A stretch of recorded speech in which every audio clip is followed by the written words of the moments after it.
director, but on the other hand, I noticed that Hollywood was, there was directors from all over Europe going there. So in a way, it was a challenge, actually, because there were no other British directors there. Yes. Except James Whale, I think, was the only one, but then he came from the theatre, you see. Did you sort of have the outsized size of films like Rebecca and Foreign Correspondent imposed on you, or did you intend to make them that big and pretentious? Well, the first picture intended was to be the Titanic. And I researched that considerably. In fact, the producer intended at the time to buy the Leviathan, which was awaiting the shipbreaker's offer.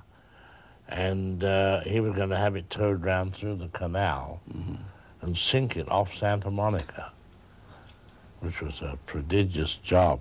I often think, you know, he would say, well, gone there it is, make the most of it. What do? You know, do a close-up of a rivet and dolly back. Or put 8 cameras on it and then the ship is sunk. And a white-faced electrician says, electricity wasn't on, no camera got it. And it's kind of a derivation, perhaps, from that wonderful climactic dolly shot in Young and Innocent, which is the most elaborate shot you've ever done. It is, yes. That was, well, there again, you see, it arose from the dialogue statement of an old man says to a young girl, he said, isn't it ridiculous, sitting here among all these people looking for a man whose eyes blink. Have you often felt that individual films of yours would be improved by your going back to them and working on them?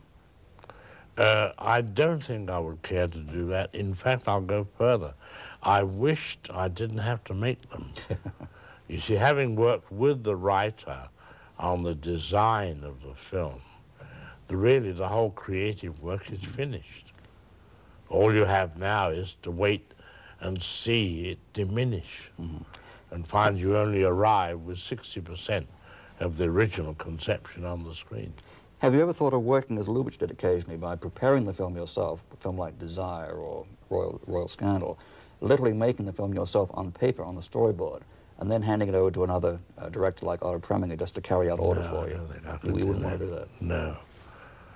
So there is some fun. There is some fun for you in physically making it. Well, there's some fun, and the need to get it right. I mean, you know, there's tempo involved, the size of image.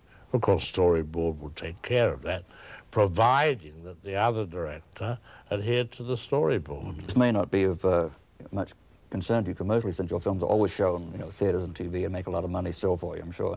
But it's, I don't think there's any one director whose films are used more in film schools to teach film technique. You can literally build a whole course around Hitchcock films, whereas with the obvious people like Eisenstein and Griffith, I think with 1 or 2 films you've done it. But I do know of whole courses that have been built just around your films, and the students learn a tremendous amount from them. Well, and they're entertained at the same time. Yes, but the most important thing is that I am a Puritan and I am a believer in the visual. And that's what I think that schools should teach. And, you know, so often you hear of schools who send a pupil out with an 8mm camera and see what he comes back with, you know, how he observes. Well, that's only a part of the whole process. That's like being in an art school, and when you're sent out to sketch people sitting at a railroad terminal, that's the whole course, which it isn't at all. It's only a little tiny segment of the course. And I think that film schools should teach the history as much as anything from the beginning.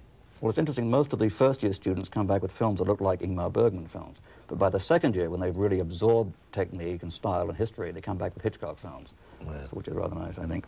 Yes, it is.